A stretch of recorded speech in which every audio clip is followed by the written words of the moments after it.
got some pretty interesting jewellery, but it's got a kick to it. Yes, we have, yeah. We've been selling it for probably 3 or 4 years now. It's called Shuzi. What is it? It's a nano chip, so it's a new technology. So it's been around for, I think it's over 10 years now that's been around. And it works on stimulating your own body's response or immune response or circulation and that. So. Is it a bit like the magnets and other bits and pieces that people have been using? No, totally different. Like the magnets are natural, so they've been around, magnets and crystals and that, so we're in the health food industry, so they've been around for a long time. The Shuzi is a new technology, so it's a man-made technology. It's been developed in America probably, maybe it'd be more than 10 years ago.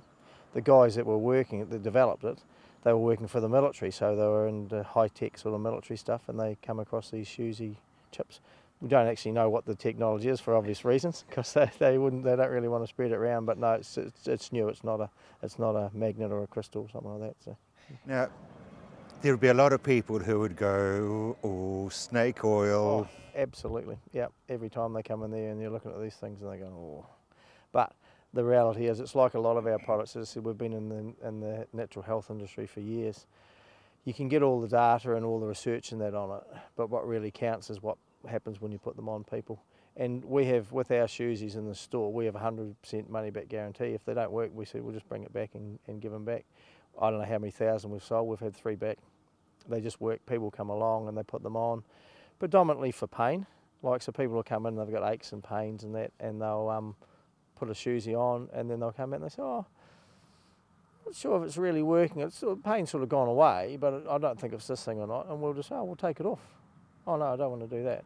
And then that's the ones that are sceptical.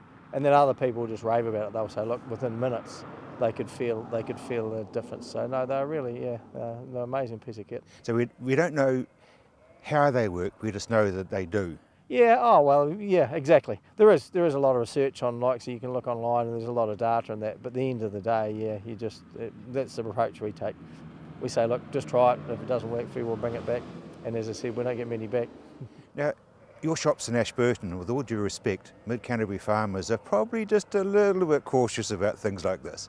They're usually pretty sceptical, but it's interesting with farmers, as you say, they're sceptical for a start. But once they get into it, they really embrace it. Like we've got a lot of farming. You'll get a farmer come in, or perhaps his wife, and then within a short period of time, you have the whole family in, and then their family in. So once they get onto it, they really like it. So yeah.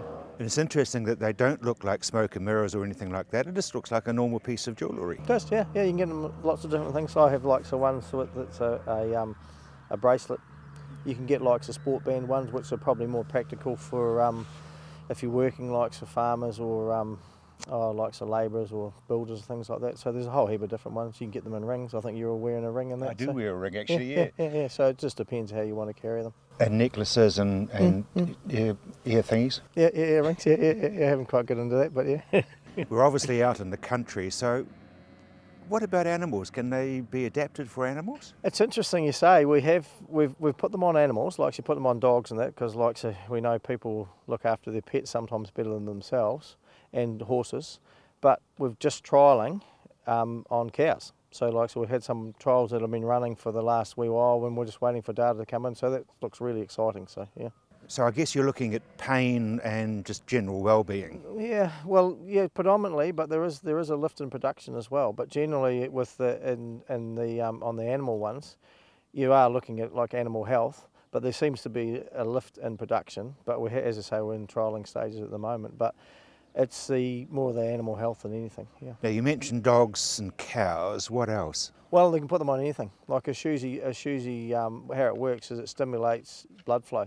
So anything, as long as it's got a heartbeat and blood, you can put it on anything. Predominantly it's your domestic pets and that there. But as I say, there is an application for a farming application. So. Well, if you can lift production, it's got to be good, doesn't it? Well, the thing is, it's all about in the dairy industry. I was in farming years ago, but not in the dairy industry, and it's very much based on production. If you can lift the production, but they seem to be more interested in animal health. If you can get the health of the animal, seems to be what they're looking at. So. But that goes hand in hand. Of course it does. Yeah, that's right. Yep.